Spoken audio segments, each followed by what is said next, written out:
I use another name in the next life. For now, we know him as Mzi. Don't know what is brilliant about Mzi guy. It will be like another country I won't mention. They got 5 first names, you know, or at least 4 or 5. And then I'm saying, look, people use that all those names in this life, or they will need it in the next life.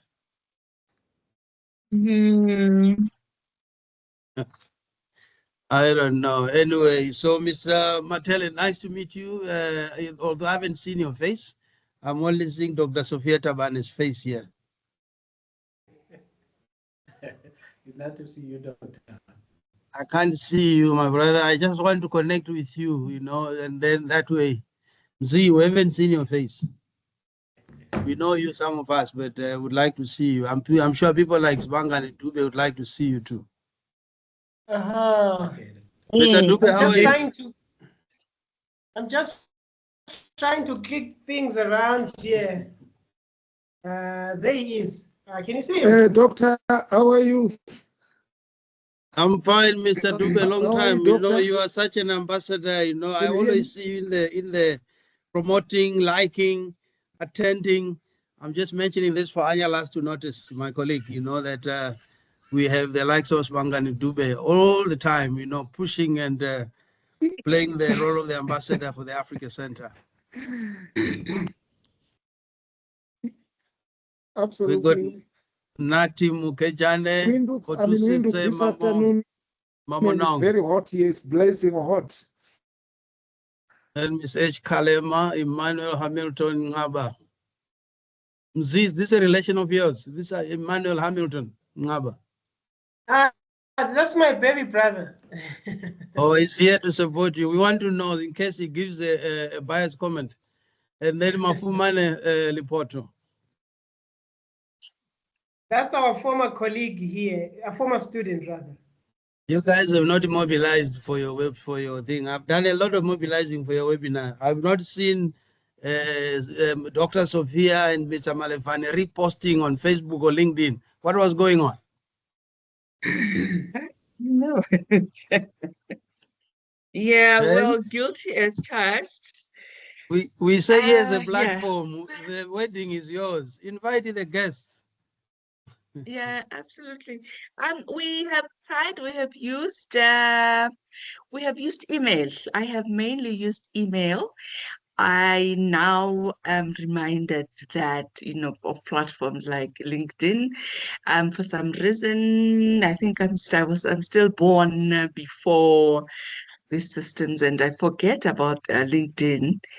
But I think it's also I forget about those platforms. But I suppose with young and energetic people around me, like the Mzis and the Mateles, I should be reminded to join the present century. Yeah, I've tagged you. There was no return of fire after tagging you a few times, and I thought, hey, this one, let me just leave it. Zibusiso Musimang, welcome. Colleagues, I'm just deliberately taking a bit of time here. I'm hoping that people have gone for lunch in our part of the world and they're coming back. And we still have I think about 13 of us in the room. Not too sure. Anya, I believe we had more than 100 and something people that reviewed this the webinar. Yes, Munya, there were 149 who viewed this. Yeah.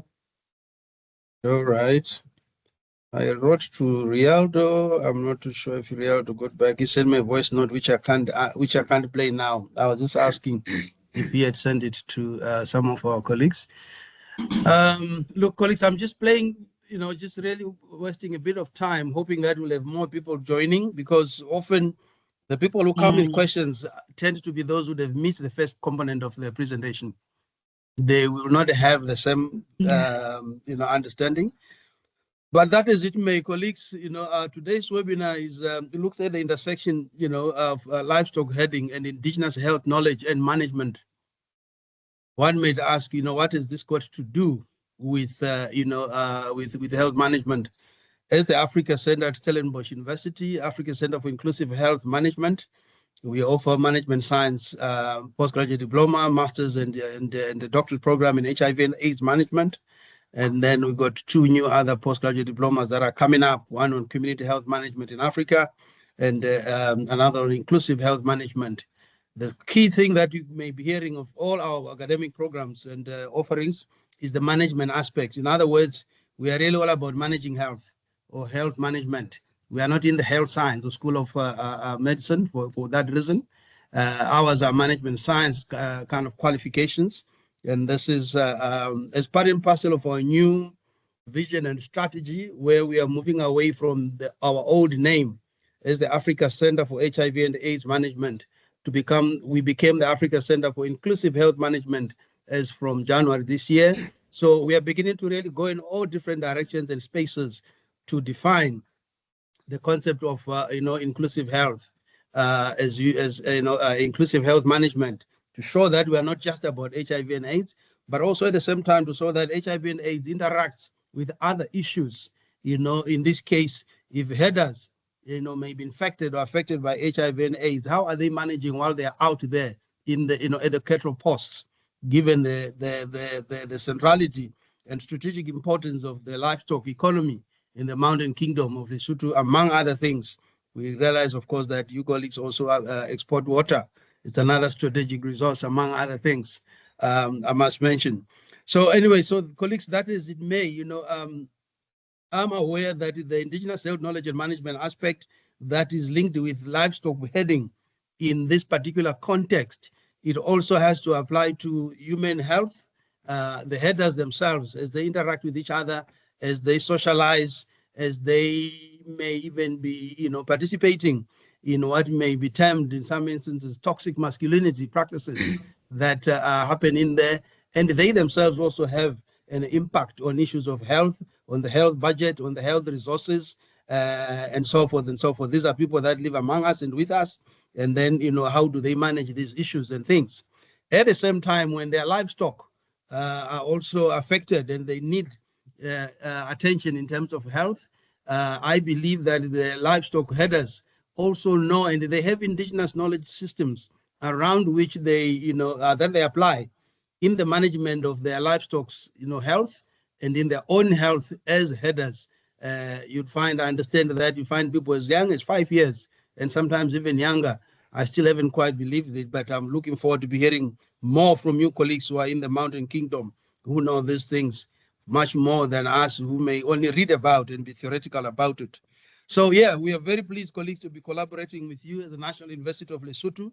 We hope that this will not be the first and last. We're hoping that in the coming year, we will continue as our webinar series will also be continuing. Please bring more topics. Let's have more conversations. And more importantly, beyond this market of ideas and conversations, let's tend to also collaborate beyond just the webinars. Let's write about these things. Let's publish about them, and let's generate knowledge and share it.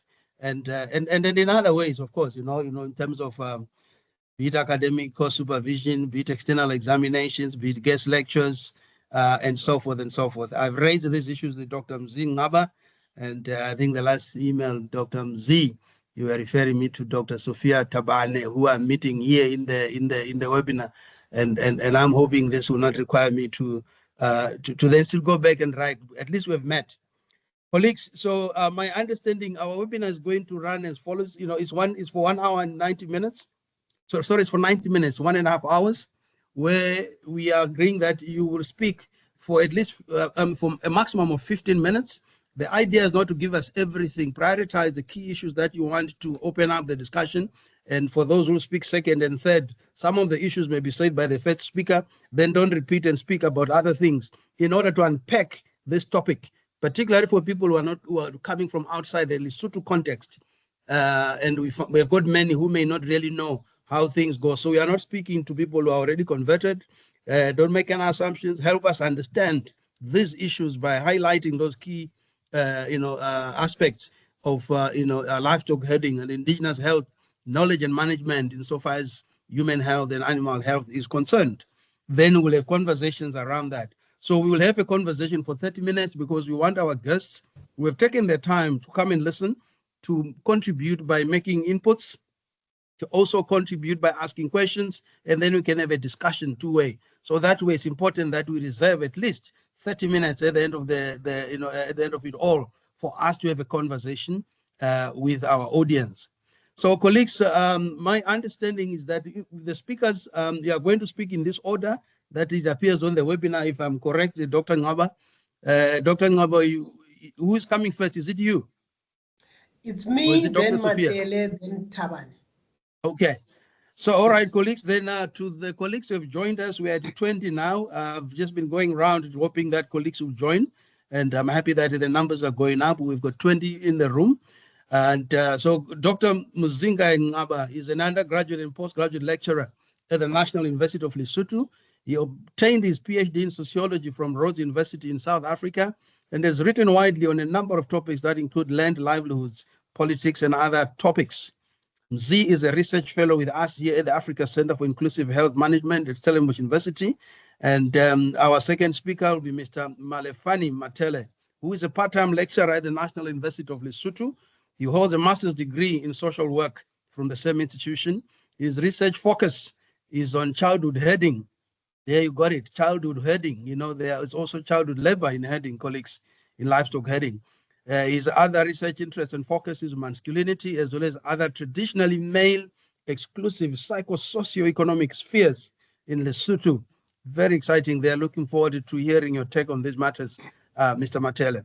Then the last speaker is going to be Dr. Sophia Tabane. She's a senior lecturer at the National University of Lesotho, teaching undergraduate and postgraduate modules. She holds a PhD in social work from the University of KwaZulu-Natal in South Africa, and she does research on child protection, intimate partner violence, mental health, and other matters. I don't know where you've been, Dr. Sophia Tabane. You should be already been in touch with the Africa Center for a long time now, given these issues on mental health, these issues on intimate partner violence, and the implications of that on health, of course. So, colleagues, please help me to welcome these colleagues. Join me as we hand over now to Dr. Zinga Ngaba to make the first presentation. And over to you, Dr. Ngaba. You got 15 minutes or even less. Better if you do less. But if you don't, then we'll 15. I'll be very strict with time, colleagues, just so that we respect our audience. And with that, over to you, Dr. Ngaba. Would love to see your face. I will then hide my face so that you are the center of focus and attention for your presentation. If you have slides or whatever, however you're going about it, over to you. Thank you. I hope you can see our slides. I don't know. I'm seeing this one that has been here since we started. So I don't know if those are the slides. Okay. Thank you so much, everyone. Greetings to the Africa Center team. Greetings to the audience. Greetings to everyone who is listening. Today, we want to present our research based on childhood herding in Lesotho, a very exciting topic and a very exciting country. So Lesotho, broadly speaking, is a country within South Africa, very mountainous. Almost 75% of the country is made up of mountains. So, and very importantly, in Lesotho, unlike in other African countries that we know, there are no fences. So herders are the key they are the central to the functioning of rural communities, and broadly speaking to the Lesotho society. So today we want to talk about something that is very interesting, and I think some of these, Dr. Munya has shedded some light on this. It is the intersection between livestock herding and indigenous health knowledge and management. So we're looking basically at the lived experiences of herders and the kind of knowledge that they have, just in terms of human health and many other things, such as survival and all that. So this is the presentation outline. So I will start off with the global context of herding, a very interesting topic. And then I'll get on to the background on herding in Lesotho. Then my colleague is going to look at the methodology that was used to gather data for this presentation and findings. And then Dr. Tabane will conclude. So herding, or rather shepherding at a global level, has become very important. I mean, lots and lots of researchers are beginning to conduct some research on herding in the context of climate crisis. So here, the context is that the whole idea about researching on herding, so for instance, in the Middle East, in North Africa, and so on, is that research on herding holds clues to the solutions to the climate crisis. Okay, so we are seeing lots of herders globally who are interacting closely with the natural environment. So there's a deep sense that the environment as we know it functioned better in the ancient times, when before modernization and all that, when human beings were interacting quite closely with the environment. So there are various themes that are emerging from the literature on herding globally. So much of these researchers, for example, are your researchers in hard sciences, biotechnology, chemistry, history, and so on. So everyone is trying to understand the origins of herding. So you've got researchers from Harvard, for example, Oxford, for example, going to Ethiopia, Kenya, and so on to do some research on the diets of herders. So here the context is that if we understand the diets of herders, we can understand how to resolve some of the environmental problems that we have in the contemporary societies. And very interestingly, in South Africa and in the Middle East specifically, many researchers are researching on the importance of herding in conservation. Because, I mean, the herders are very crucial in understanding the diets of animals, so they would know how to drive livestock to pastures that are necessary for the livestock and so on. And then, of course, there exists a very exciting kind of scholars who are interested in the farmer-herder kind of conversation, especially in the Sahel region, in West Africa and in Central Africa, where pastoralists and farmers at loggerheads because of the fights over grazing land, land issues and all that, which leads to various kind of impacts such as cattle displacement, land grabbing, armed robbery, kidnappings and all that. So these are mostly anthropologists, you know, the kind of scholars that are interested in the culture that is exhibited, things such as violence for honor. Bearing in mind that, I mean, looking after livestock, you've got so many people who want to steal your livestock and all that. So many researchers are interested in the nature of violence. I mean, you've got to be violent to defend your livestock and all that. Then in Lesotho, I think there are two people who are researching on herding, and then there's us. So herding is a commonly known practice in Lesotho. Everybody knows a herder somewhere, somehow. So we did some research, and primarily based on the work by Madele and yeah. So the literature on Lesotho herding centers on various topics. So for example, we were interested in herding as an institution for knowledge preservation. So herders have this kind of knowledge that would make an ordinary doctor embarrassed. So herders know, for example, to fix the broken bones of human beings. They can fix the broken bones of animals. They can spot an animal with diarrhea and all that. I mean, the things that you need scientific knowledge and all that, they know it naturally. Okay, it's the knowledge that is passed from one elder to the younger boys and all that. So we published a paper, for instance, on understanding herding as a pedagogy, okay, as an institution for the conservation of knowledge that is necessary to protect the environment, the knowledge that is necessary to conserve our cultural practices. So just, yeah, just in, I mean, the knowledge could be around, taking care of human illnesses, things such as diarrhea, arthritis, and all the diseases that you can think of. And then, of course, there are some studies, especially by one lady, Kimo Sutu from Lesotho. I think she's based at the University of Swaziland. She's done lots of research on herders' access to health, and also herders' access to education. And of course, issues around the survival implications. And then there's another gentleman who is now at UKZN. I think his surname is Morojele, Puhulu Morojele, if my memory serves me right. So he's interested in issues around toxic masculinity, issues around the public image of herders, how herders are conceptualized in Lesotho, issues around hygiene, bearing in mind that these are people.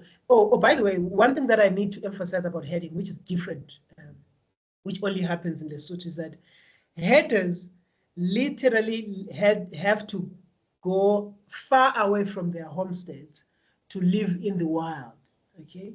And to literally live in the bushes for months, okay? So then they have to survive on wild fruits and raw milk and all that.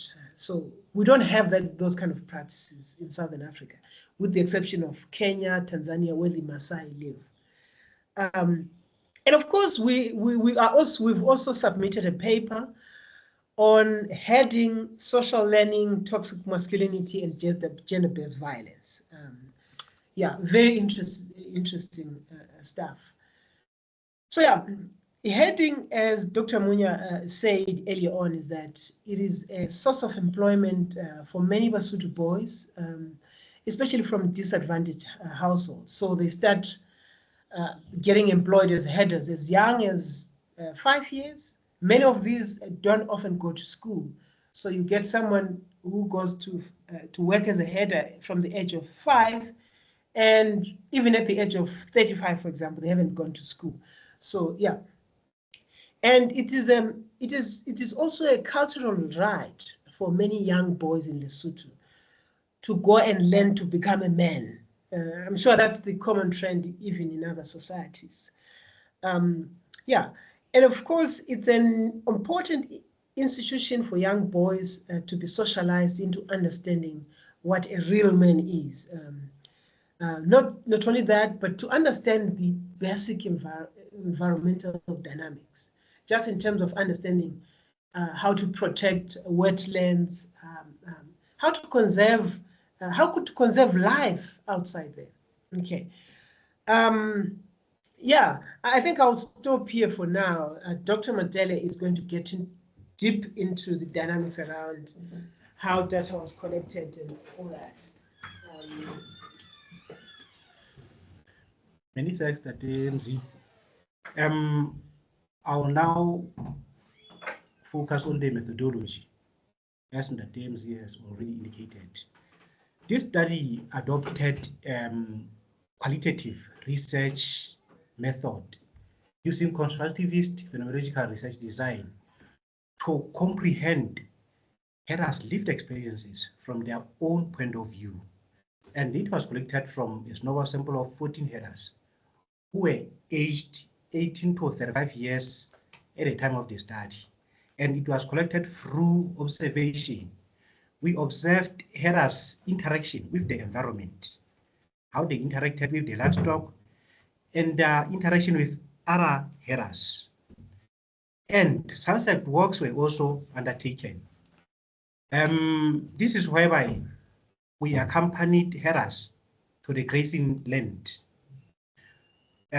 We also followed them as they were walking through 5 villages, which are Tabana Mahlanya, Mahlakeng, Hasepoko, Majakaneng, and Pomolo. And they lasted from 6 a.m. to 3 p.m. in the afternoon. In the face-to-face interviews were also conducted, and they lasted from 40 minutes to 1 hour, 30 minutes. They were undertaken while walking to the grazing land or while still at the grazing land, and would sit under the trees or even on the ground or on the stones and then just talk. And we also awaited herers to return from the crazy land. Therefore, we take them or undertake them late in the afternoon while sitting on the crawl, as herers would be just admiring the livestock. And the data was analyzed through thematic content analysis. I'll now move on to the findings, in fact, the summary of the study design. As I already indicated, this study adopted qualitative research methods, and population was young men who were childhood herers and living within Thabazeka, while simply in size was that of 14 herers who were snowballed. And the data was collected through observation, transect walks, face-to-face interviews, and analyzed through thematic content analysis.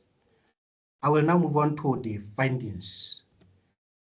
First of all, I'll start with channels for acquisition of indigenous self-knowledge. Herers learned through interacting with peers. Firstly, I need to indicate that there is fundamental flaws in the manner in which herding is undertaken in Lesotho. These include the pervasive trend of engaging young boys. You'll find that a boy aged 6 years is expected to be out there at the grazing land or even at the cattle post.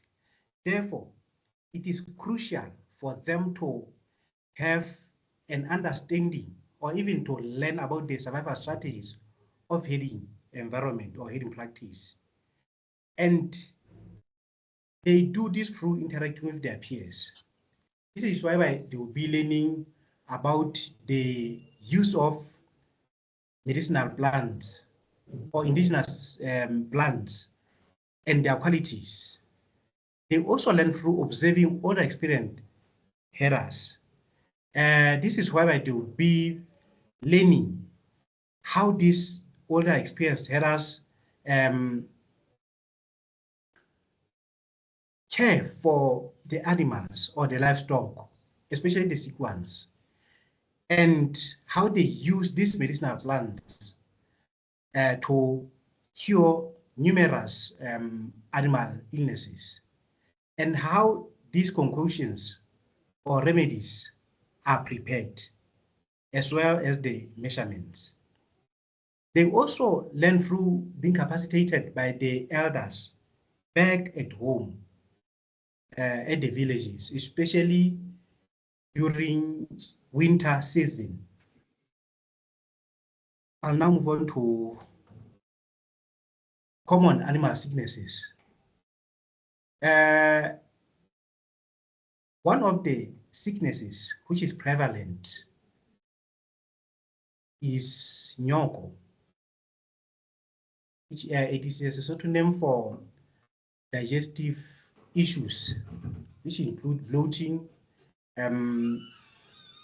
lack of appetite, and sorry for that. Yes, and lack of appetite. Manure or worms are also common. Letsholo is a sort of name for diarrhea. And sefuba, which is influenza, is also common, especially in winter, since it is extremely cold in Lesotho during that season. And papisi, which is again pyroplasmosis, is also common for horses. Common ailments for herders include flu, headache, intestine-related problems, and toothache.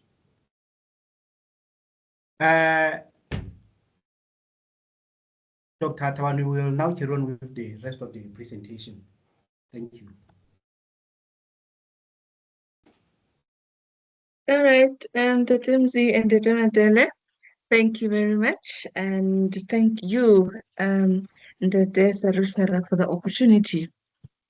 Indeed, as to continue from what Ndatamatela has already outlined about some of the common ailments that you and I typically suffer from, right? You know, for instance, he talked of simple toothaches, and even the fractures. These, you'll be reminded that these are ailments that you and I will have run to a health center or even some big private facility in Pretoria or Harare for. But as Dr. Gaba has already pointed out, a key characteristic of heading in Lesotho is that it takes place in so-called, you know what, I grew up in the rural areas, and sometimes I worry about, you know, when people say, you know, my areas are hard to reach or they are rural, you know, because I mean, those are really two abstract, if not ambiguous terms, right? For instance, the literature will tell you about hard to reach areas. Hard to reach for who? Because I had no problem reaching those areas for one. Anyhow, that is, by the way, colleagues. And we'll continue. Okay, the previous slide for a second in the DMZ. So you will notice that because of this remoteness, that these services are rather than call them hard to reach, these areas are underserved. There are no health services, very poor access roads, and all that. So as Natimsi pointed out, these headers are on their own. These headers are on their own basically for most of their lives, right? And yes, they had to find ways of surviving, regardless of absence of services. And as we are always told, the key to all innovation is what is necessity. And hence, you know, that was that. The first one is, of course, necessity. And secondly, we are reminded that herders have a very close, almost interdependent relationship with their livestock. I will tell you, colleagues, that the herders, in our studies, the herders were telling us that sometimes they literally, especially in those very cold seasons, sometimes they literally have to clamor together to keep warm with their animals. Say sometimes in their dwellings, in their very small dwellings, or wherever they are, to keep warm for safety, sometimes to protect themselves from the rain. So the herders really interact very closely with the animals. They know the animals. They know even in any small indication of unwellness in the animal. Herders are therefore able to pick it up. And obviously, and sometimes the animals, you know that animals, we are told that they have very strong intuition.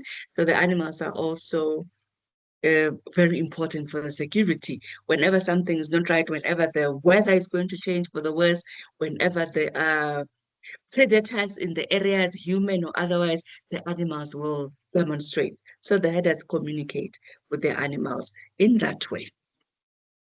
Additionally, and most importantly, in relation to this presentation, they have hence had to come up with strategies to heal both themselves and their animals in the absence of so-called modern medication.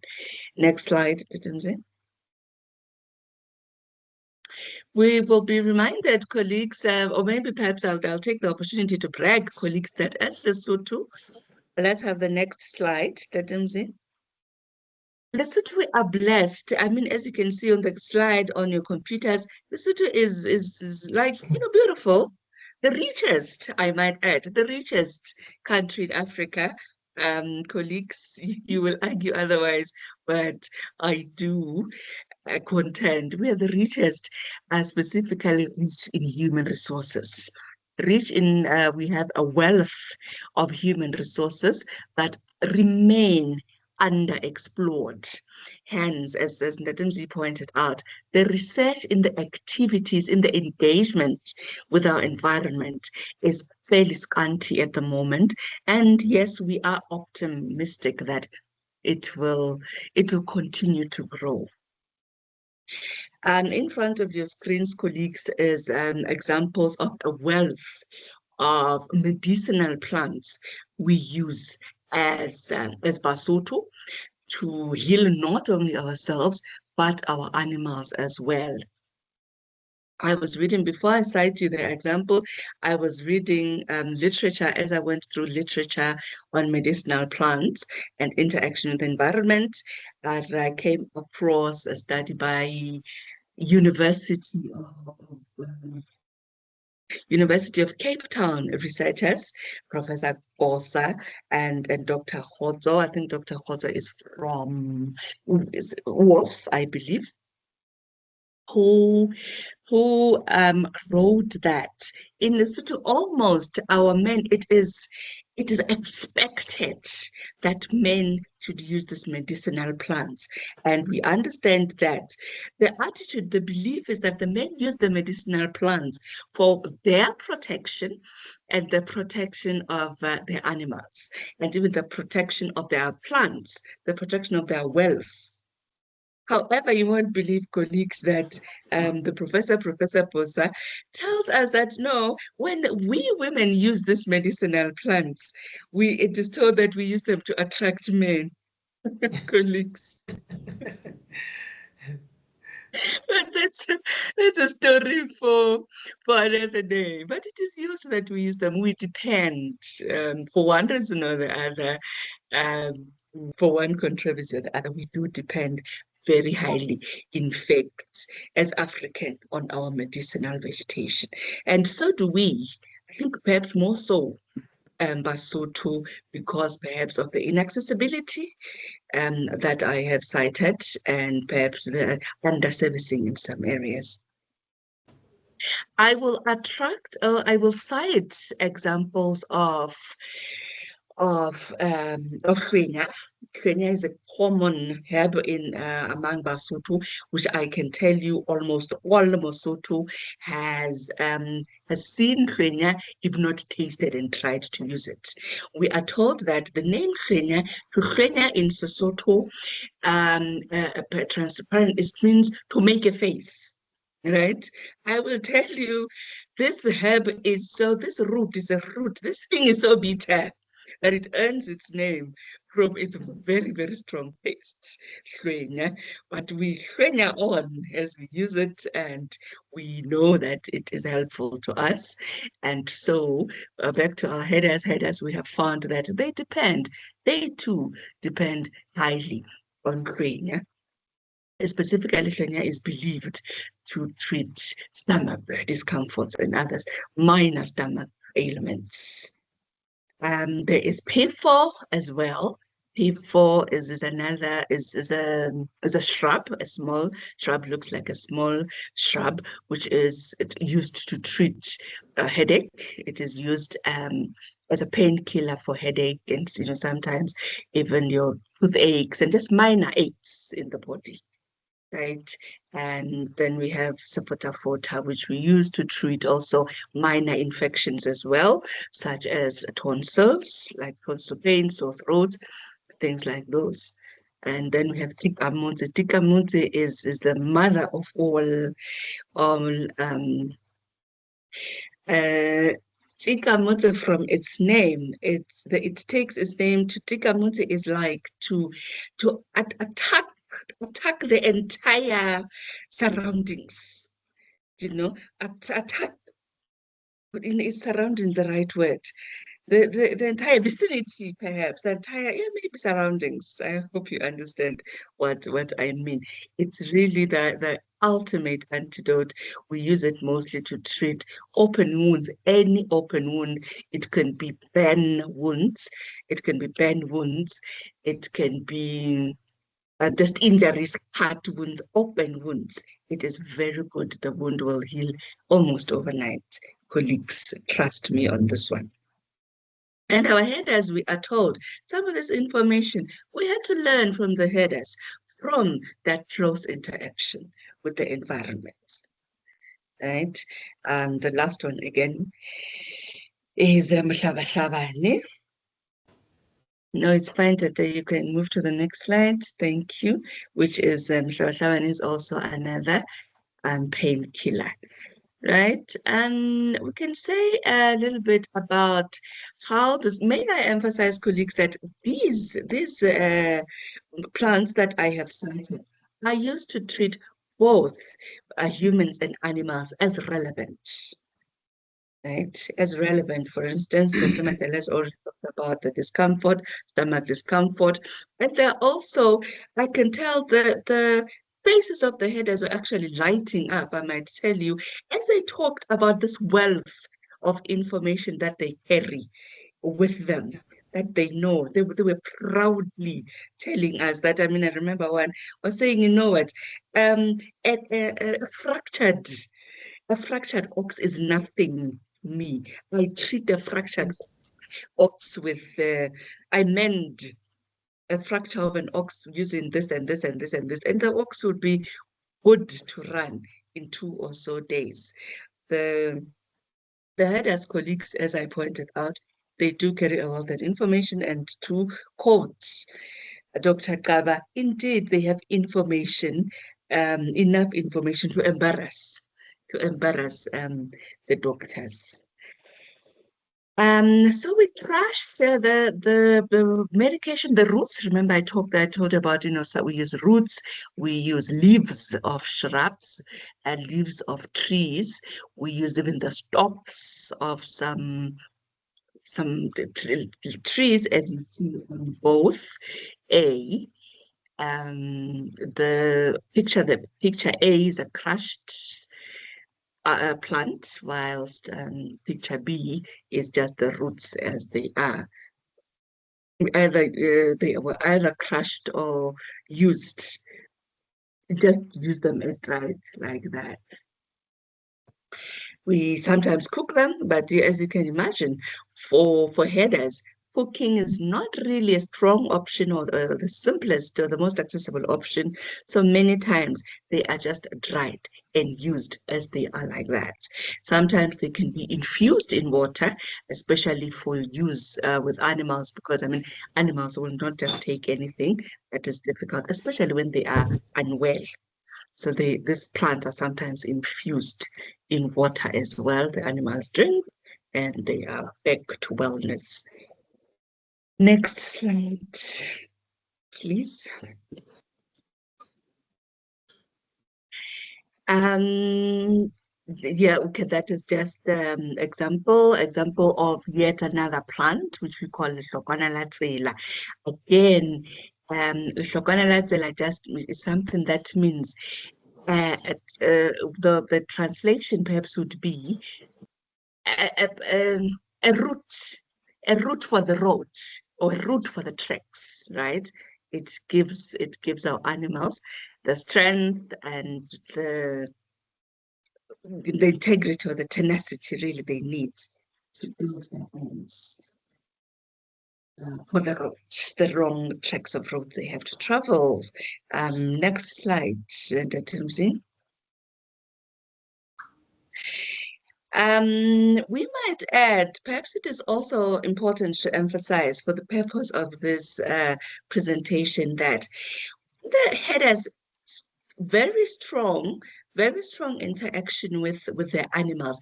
They have also learned not only to use, not only to take from the land, but to preserve. To preserve the resources of the land, of course, because I mean, otherwise, if they use them to extinction, we know that, you know, they will not. Where will they get them? Where will they get the means? And it was very interesting to learn from the headers themselves that, you know what, sometimes we have to spend even up to a year, an entire calendar year.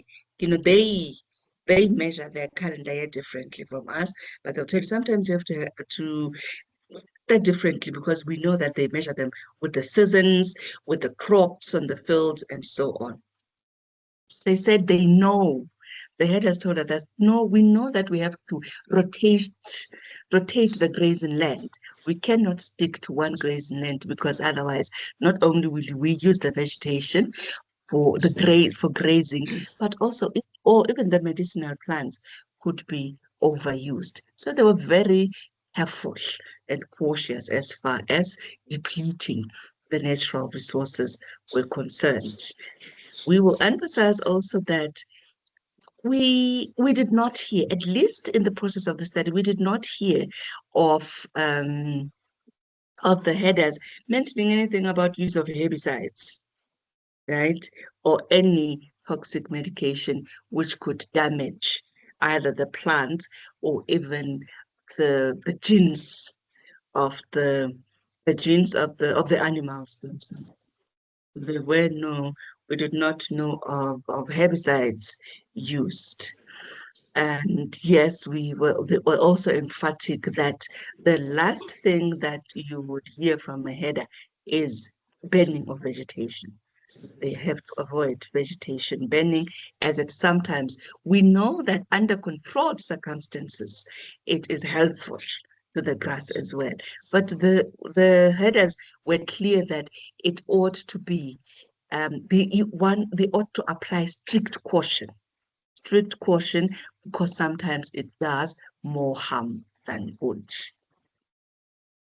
Next slide, Ndatinzi.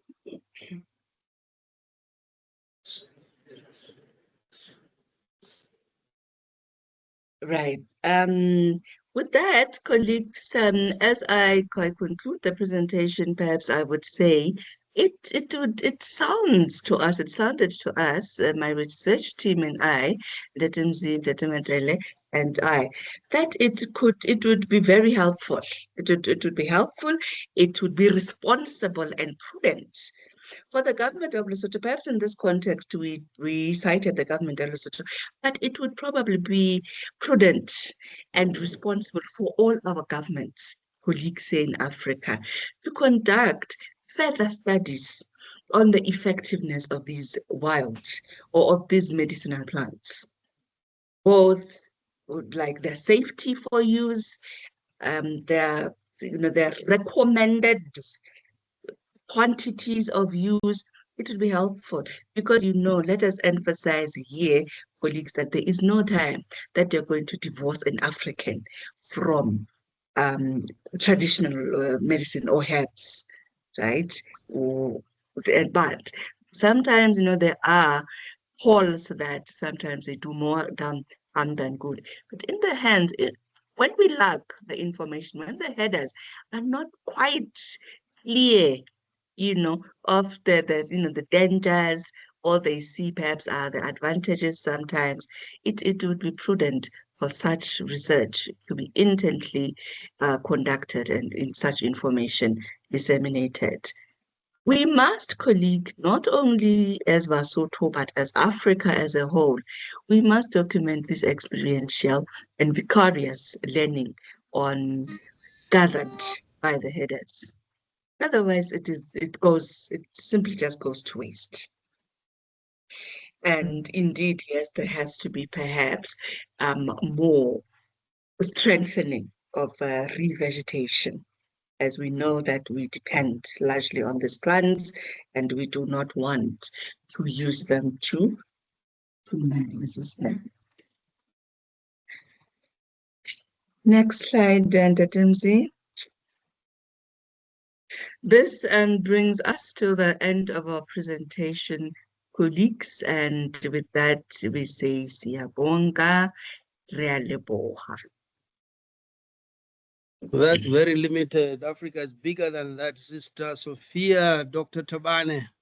So may we challenge you to learn a few more words that says thank you, donkey, bye, donkey, and merci, and whatnot, Masvita. Okay.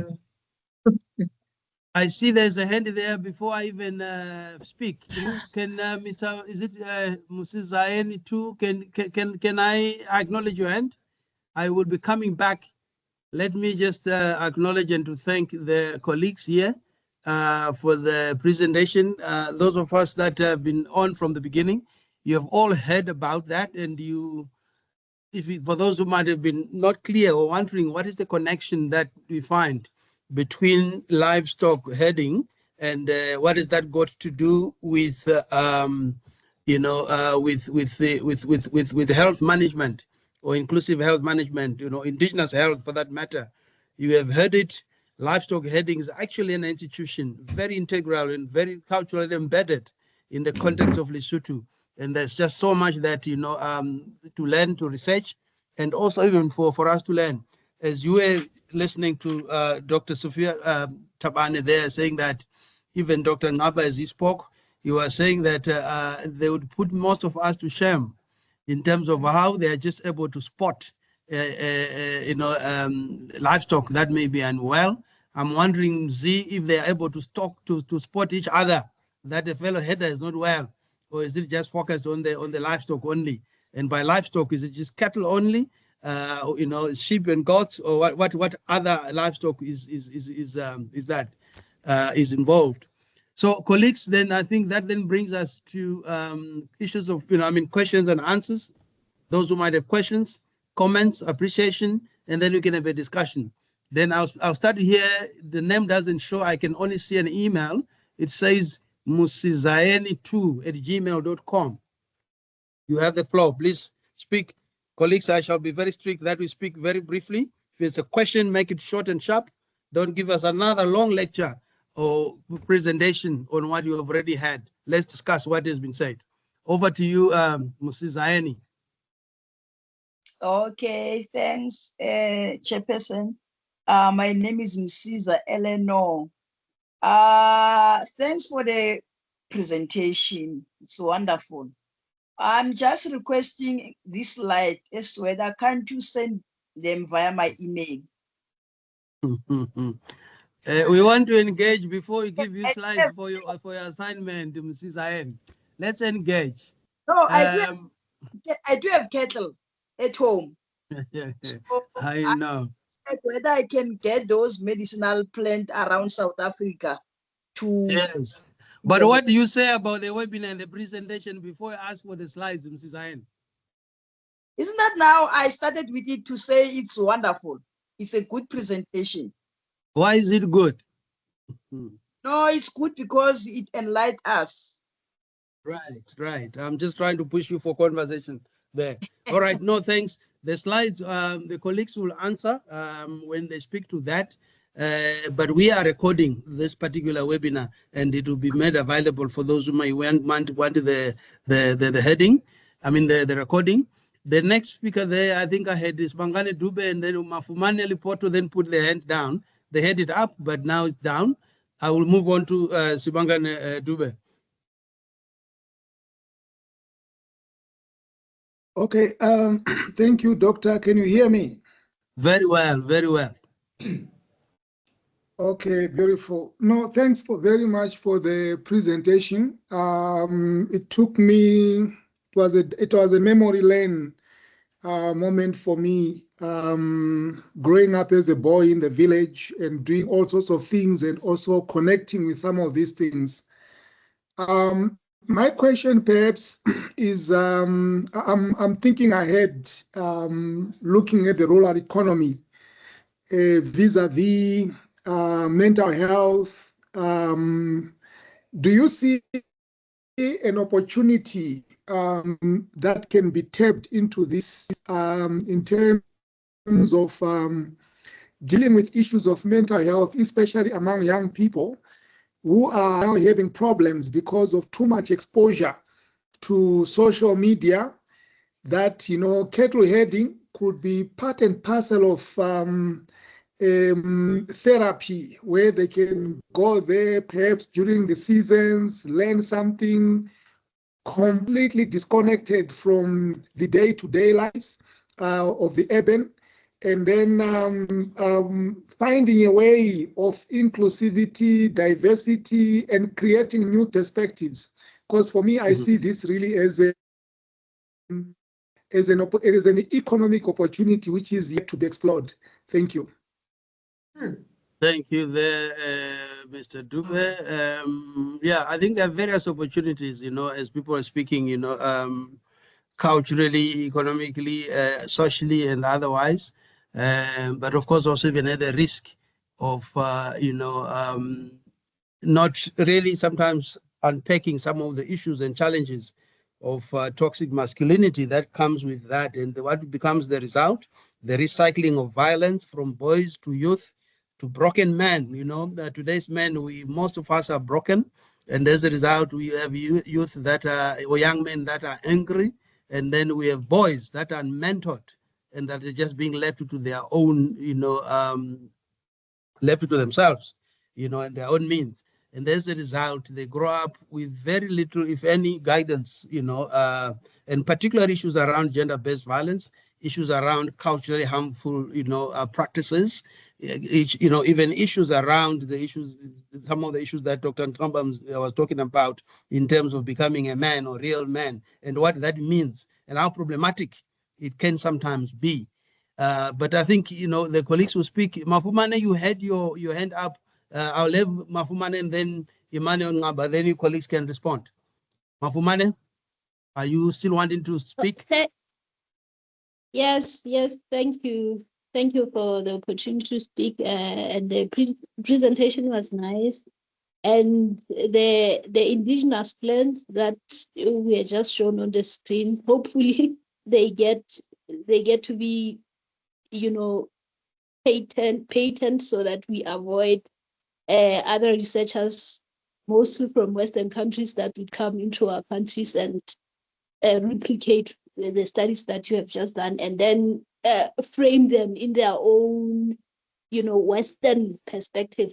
So thank you for documenting the study. But although I'm a bit worried where in the beginning of the presentation that it was highlighted that we are having children as young as 5 years old heading cattle instead of going to school, which I think it's illegal according to our Child Protection Welfare Act of 2011.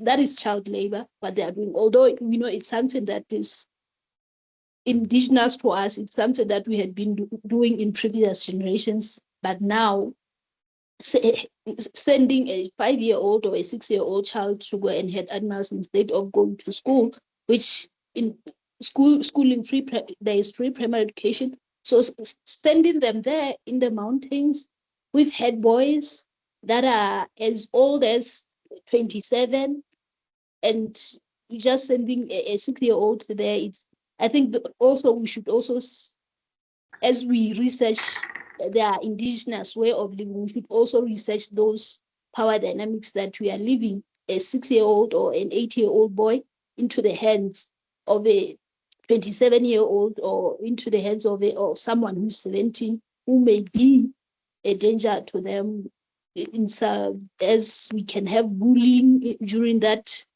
ritual initiation or whatever. So lots of topics to explore through this type of studies. Thank you.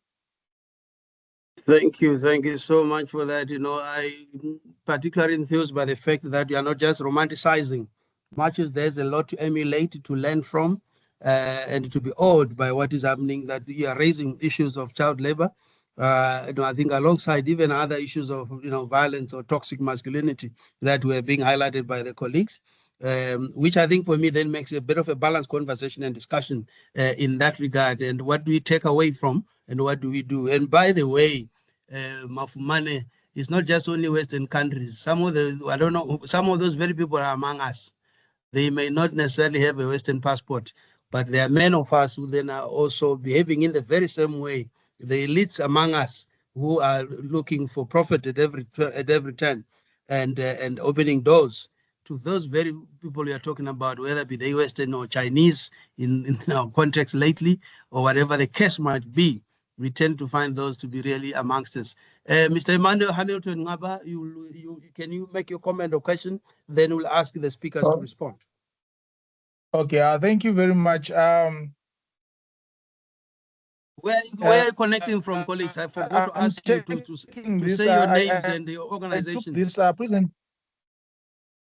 Oh, okay. My name is Emmanuel Klaba, and I'm connected from Zimbabwe.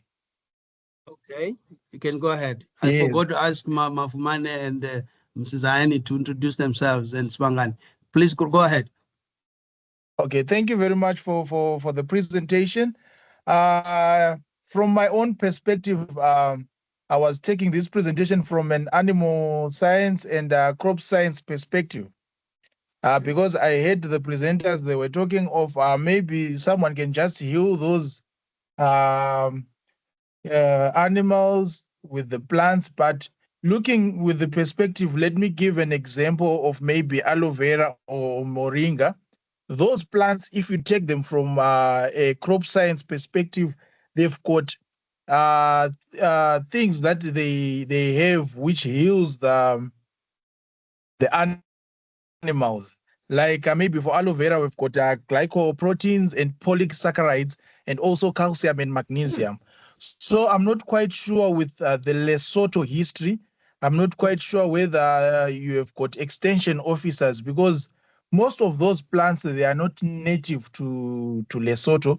So maybe the indigenous knowledge which is being passed on from the elders to the younger people, they came from those crop scientists. So it's not that like the information is coming out of nowhere.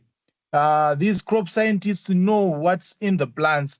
That's why those plants are there, and maybe they were planted from other places in order to carry out those procedures of maybe cleansing. And also I also saw a plant which is usually known as the Lesotho pink. Just to correct the doctor, it's not used for healing the animals. It's used to clean the wounds. It's used as it's an ornament. So it's also used to just clean the wounds, such that it's an antibiotic of such point. So that's my comment. Thank you. Thank you very much, Hamilton. There, colleagues, you may want to respond to some of those comments. You don't necessarily have to, but if you have to, appreciate, acknowledge, or if that has given you some other thoughts, please, you have the floor. Any of you, the three speakers, please just proceed.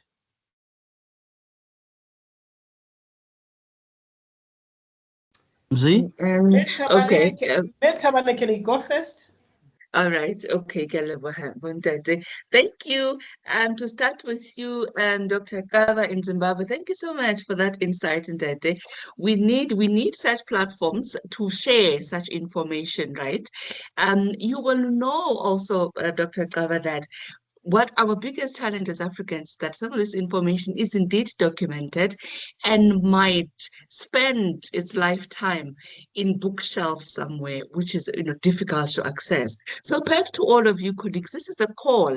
Such platforms is to a call for you to let us share information, whether verbally, whether it is written information, so that we're able to make such links that you have made.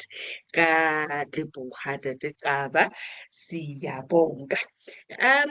To you, Mafumane, I would say, and to all of you colleagues who are here today, thank you for those inputs. We are continuing with this. I will perhaps I should mention that we are continuing with this as Dr. Saruchara pointed out. This is actually a series. This is planned to be a series of webinars, right, between ourselves. And so there will be, Mafumane, a presentation in which we are going to cover such issues that you have pointed out, such as the downside, right? The downside of heading, a country, or bullying, or toxic masculinity. And there's a lot, the exposure to our headers to crime and such issues. And so I would say, we now have your contact details, and we will constantly update you on the information regarding continuation of such seminars. Thank you, colleagues. Thank you. Any further comments from the other colleagues, the speakers? If not, then I'm happy to. Sorry. Thank you, Ndate. Thank you, Ndate Saruchara. Yeah, the comment by Dr. The soon-to-be Dr. Sibangani. Thank you so much. And thank you others for your comments. I was just joking with Ndadematele here that there is something to be said about herding tourism, the absence of herding tourism in Lesotho.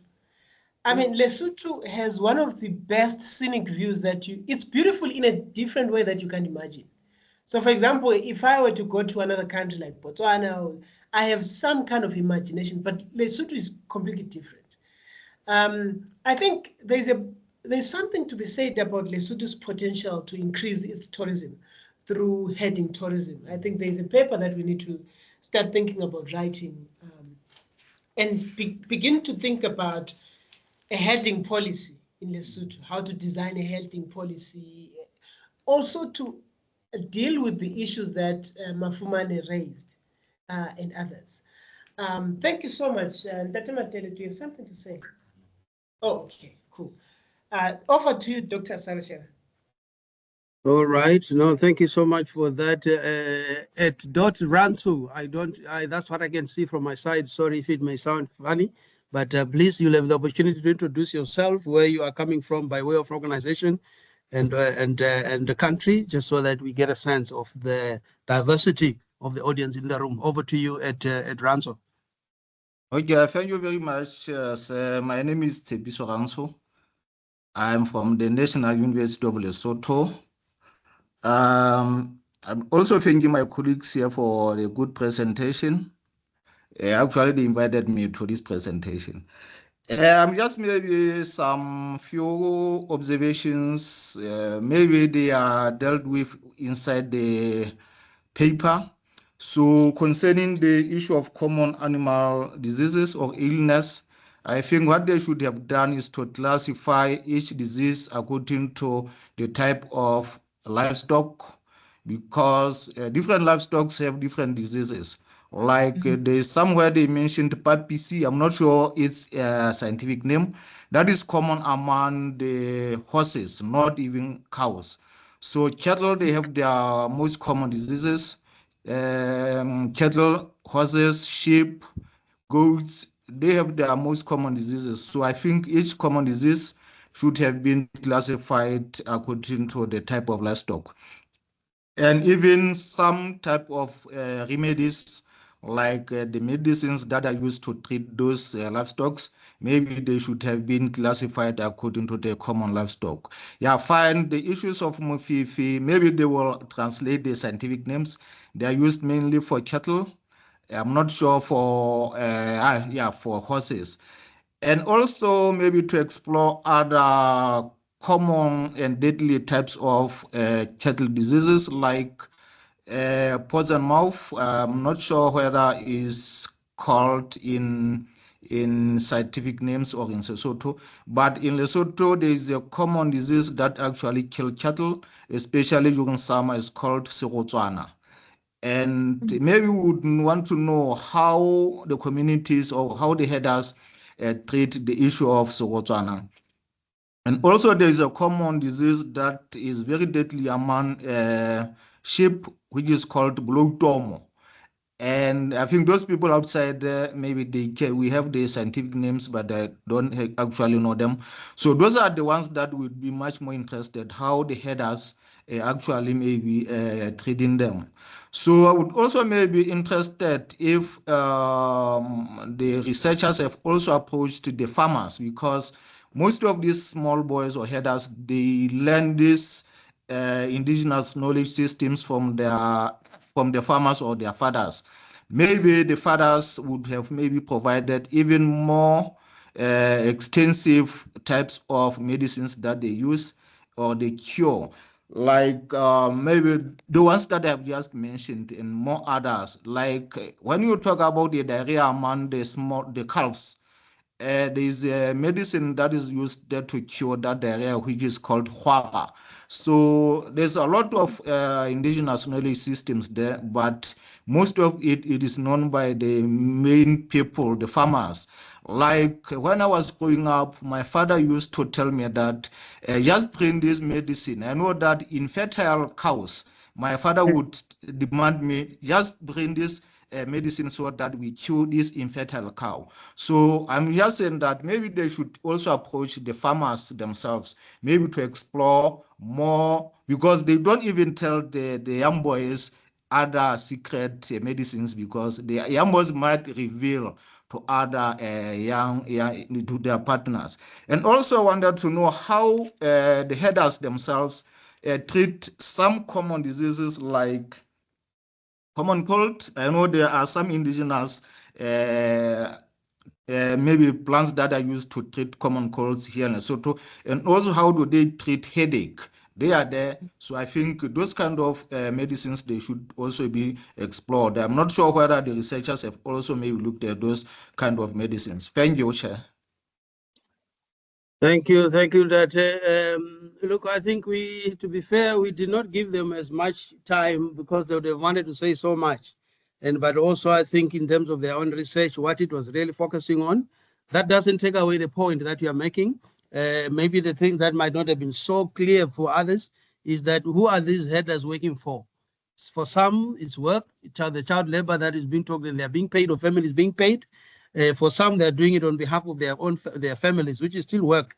And given those issues and challenges, one would understand and see that indeed there are a number of issues that would need to be really unpacked. What is the rate of erosion of this indigenous knowledge around animal and health and livestock headers, health management by the headers, who tend to go away from home as they look for greener pastures, for pastures, often quite far away from home. And what are some of the issues, and including the impact of issues of climate change that are happening? Reading something about issues of people having to travel even much further in Lesotho in order to access indigenous health products, because the mountains closest to them have either since run out, or people are commercially, harvesting this for resale into the multi-markets across, and especially even in places like Durban, where one sees huge, herbal markets and so forth. So yeah, colleagues, I think there's a lot we can say. I want to see, looks like there are some comments here that things I might not have necessarily read.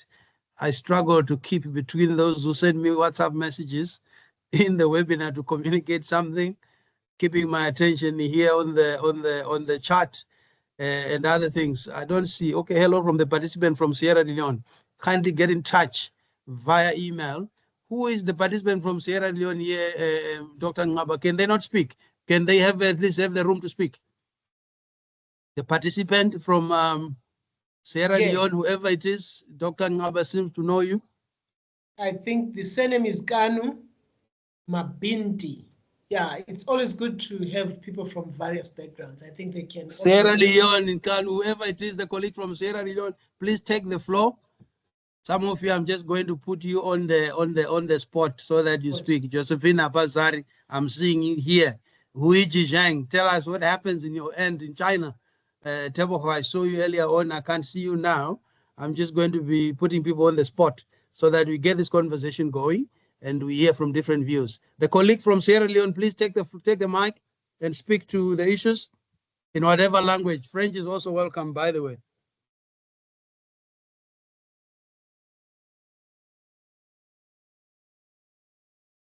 Z, I don't see your Sierra Leone friend here. Oh, we've got colleagues from Nigeria as well. I think sometimes it could be. Colleagues, please take the floor and make your comments. You're allowed to appreciate as well. It doesn't have to be a question.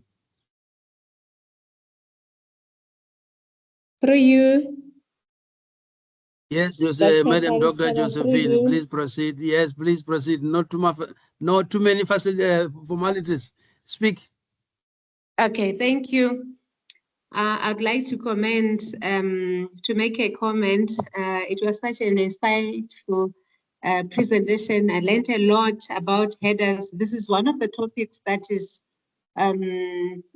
mostly neglected by most researchers. That's why I noted there's very scant literature on headers in general, particularly in Lesotho. So my question is, for someone who might want to conduct a study on headers in Lesotho, what lessons would you want to share with future researchers? And also, may you kindly say something about your sampling technique. I missed that part. I would like to know more about how you identified these headers. Thank you. Thank you, Ritsapile. Over to you. Thank you for joining. Thank you so much, Dr. Munya. I thought I should just speak before you put me on the spot. Let me just first appreciate the presenters for today's session. I believe this should be the first session for next year's webinars, especially because I believe there are a lot of synergies between modern science and indigenous knowledge that could be, incorporated in everyone's expertise in here, which can ultimately help us to explore what we can collaboratively do. Because in terms of heading in Lesotho, there are a lot of positivities and negativities that we can be able to look upon. Thank you so much. Thank you, Mayor Ritsapile. Others, are there any others who might have comments as well? Please feel free. Don't even worry about raising your hand, Uiji. Just proceed. Hello, thank you for the presentation. It's very interesting. Uiji, I can't hear you. You can't hear me. Okay. You're very soft. Can you hear me now? No, very, very soft. I think maybe there's have some issue with my mic. Colleagues, can anybody hear Uiji? I don't know where Uiji is speaking Not from, at but all. otherwise, Uiji, you are very soft. I don't know what could be happening there. Can you hear me now? Still very soft. It's like you're muffled. Dr. Munya, maybe we can take this opportunity for Ntate Mandela to respond to some of the brilliant comments that were raised by the audience. Yeah, no, I'm coming there. I'm wanting Uiji to bring in something there. Thanks, Dr. Mzi. Uiji, I hear you, but I'm having to strain to hear you. Okay, but I have no idea what happened with my... I can't. We can't. I think you need to increase the volume of whatever gadget you are using. If you are in a place where you can do so. Are you connecting through a phone? Yeah, I increased my volume and I speak quite loud, but you still can't hear me, right? I can't even hear you. Can anybody hear Uiji? No, I also can't hear. No. That's very strange. You might have to try again. We will come back to you. We are going to ask somebody to respond because we are struggling to hear you. The second speaker there, colleague, what was the name again? That Malefan. Do you have any comments to some of the issues? Which will try again? We are not hearing you. Okay, that's Thanks, Dr. Saruchera. I would like to respond to Dr. Pazari's comment. First of all, if you would want to conduct a study focusing on headers, it's very crucial for you to be culture sensitive because those people are traditional and they respect their culture. For instance, your clothing, you should be sensitive. It should be respectful. And you should be willing to learn from them. They're actually a nice group of people. Just that you need to be very careful with how you do things, such as clothing, how you speak, be respectful. We used snowball sampling, but first of all, we had to approach gatekeepers, which are the chiefs, area chiefs, which research to or linked us with the first index participants. Thereafter, the snowball sampling process led us to 5 villages, as I already indicated, which were Tabana Mahlanya, Mahlakeng, Hasepoko, Majakaneng, and Pomolo. Thanks, Dade.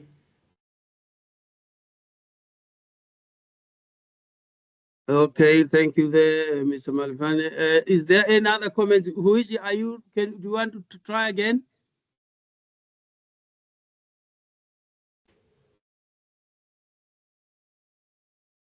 Colleagues, if there are any other comments, please do as we wait on Huichi to see if she's going to be able to connect, if we are going to be able to hear. In fact, she's connected, but there's something wrong with the volume there.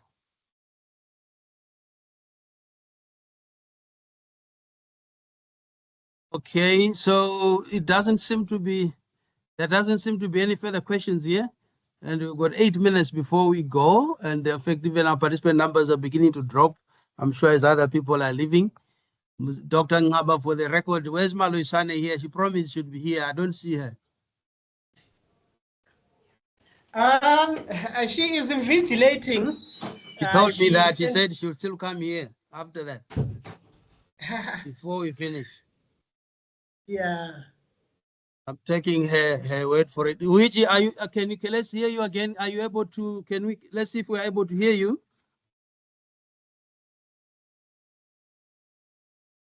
Luigi. It's only colleagues here. We were just pushing to hear from Luigi. It's a colleague of ours, a PhD student with Stellenbosch Africa Center. She's coming from China. So that's why some of us were very keen to hear what Luigi's experience. She has lived in Botswana and now in South Africa, a native of China. So we wondered if, what comments and questions and insights that Luigi could have wanted to share with us. But it's unfortunate that we cannot hear her. So colleagues, if there are no further questions, I really don't mind ending this even earlier. This also marking the last webinar for us in this year. We've had 6 webinars in the year, and next year is going to be when a first come, first serve.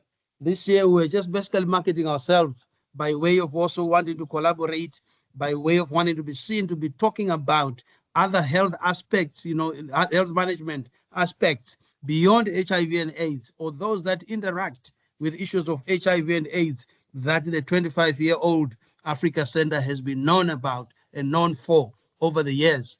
And as we take on a new vision, as we have taken on a new vision and the strategic direction of inclusive health management, inclusive of other issues, inclusive of other conditions beyond HIV and AIDS, things that interact with HIV and AIDS, inclusive of other management practices around health, and inclusive of so many other things, the nexus of climate change and health, the nexus of spirituality and health, the nexus of livestock healthing and health.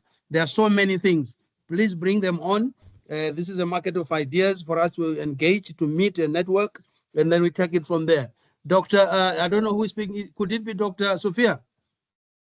Correct, that is me. Yeah, I'm quite sorry that I really wanted the opportunity to thank all of you. I noticed that you were closing.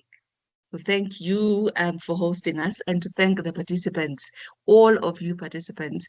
We have noted all your comments. We have noted. Well, I was writing I was writing an exam, Professor Ranto, with that insight. Thank you so much. We have noted all of it, and as we pointed out, we intend to continue on this trajectory, and availing yourself for us and opening up showing us other possible directions to take is very helpful, Professor Kalibuha. I might add, Dr. Sarucha, that Professor Tsepiso Gantu is the Dean of the Faculty of Humanities, of the Faculty of Humanities here at National University of Lesotho. We really can't thank him enough for making the time to engage with our work. Thank you, Dr. Tabane, for that. Thank you for that. And we now observe the protocol, Professor Ransu.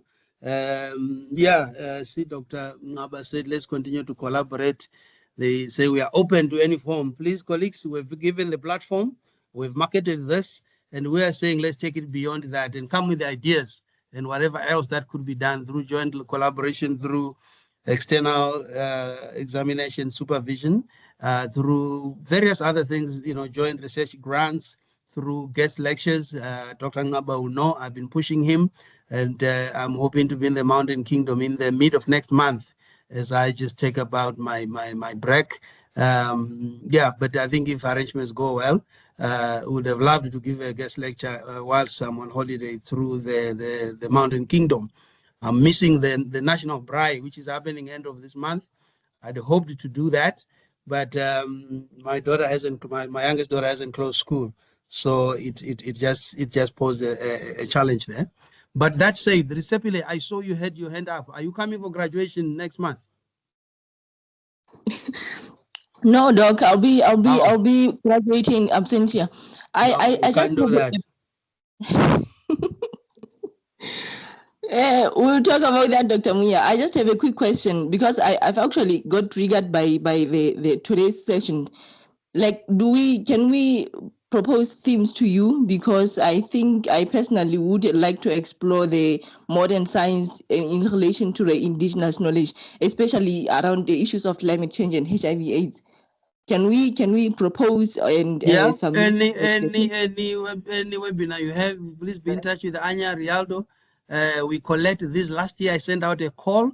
That's when Dr. Mzi Ngaba came with a few topics, including this one. And then, but other people made promises. Then they never really got going. They never submitted the brief, because we want a concept note on which we can base the flyer that we then put together, get the profiles and pictures of the speakers, and in some cases identify the speakers, because if you give us a topic and you're the only speaker, we would ordinarily prefer at least 3 speakers, and we do not want to go beyond the usual 90 minutes, 1.5 hours, because people are busy, and most even now as we edge towards December, I wasn't really expecting that as many people would come. But that said, it's actually one of the least attended webinars compared to the other ones we've had in the year. And these colleagues who were speaking, I put it also squarely on you. I think a lot of the people, I'm noticing the people from Lesotho that have joined. Some of them are own students and others. And but I'm thinking that it's end of year and it's difficult, but we'll be a bit more intentional, a little bit more aggressive. We're going to be running with this theme of African indigenous health knowledge systems, whether to look at training and qualifications framework development, whether to look at short courses, whether to link it with issues of livestock herding, whether to link it with whatever other issues. They are all very welcome. I know also even issues of suicide. Lesotho features as one of those countries leading in the world in terms of suicide. And what does that to do with mental health? What does that to do with, the various gender aspects of it? If one wants to look at what research is going on there, who is working in that, youngsters and social media. I think I had the pleasure of externally examining one of Dr. Ngaba's MPhil student that was looking at that. Very interesting insights, very, very interesting. Sometimes they were troubling, but that is the situation the world over. So let's keep talking. Please submit any suggestions you may have to us, and then we will be able to then engage you, asking you for the extra information. So we'll go just basically by those who are ready at any given time. Next year, we hope to go more than the 6 webinars that we have had this year. We seriously only really started in in July, when we collaborated on the webinar caregiving with the Caregivers Empowerment Network in Kenya, collaborators. So, okay, that is it, I think, from my side, colleagues. Other than that, from the Africa Center, we thank you so much for the collaboration, colleagues from the National University of Lesotho. To our audience, we thank you. Please keep coming.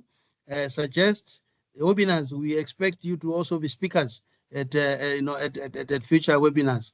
And then, with that, then I think to say, if we don't speak again, wishing all all of you a prosperous new year and safe and much enjoyable festive season. Anya, I don't know if there are any issues from your side. No, Munya, all fine. Thank you. Thank you very much. So, colleagues, on that basis, then, short since, one of my favorite Afrikaans words. Samani kake. Mazvita zvakanaka ntate Saruchera. Mazvita. Yes, thank you. We will want you to cross the Limpopo and then we deepen that a bit. Thank you. We look forward. Please, if you come this way, let us know. We'd love to collaborate on conferences. Would love to speak if you are in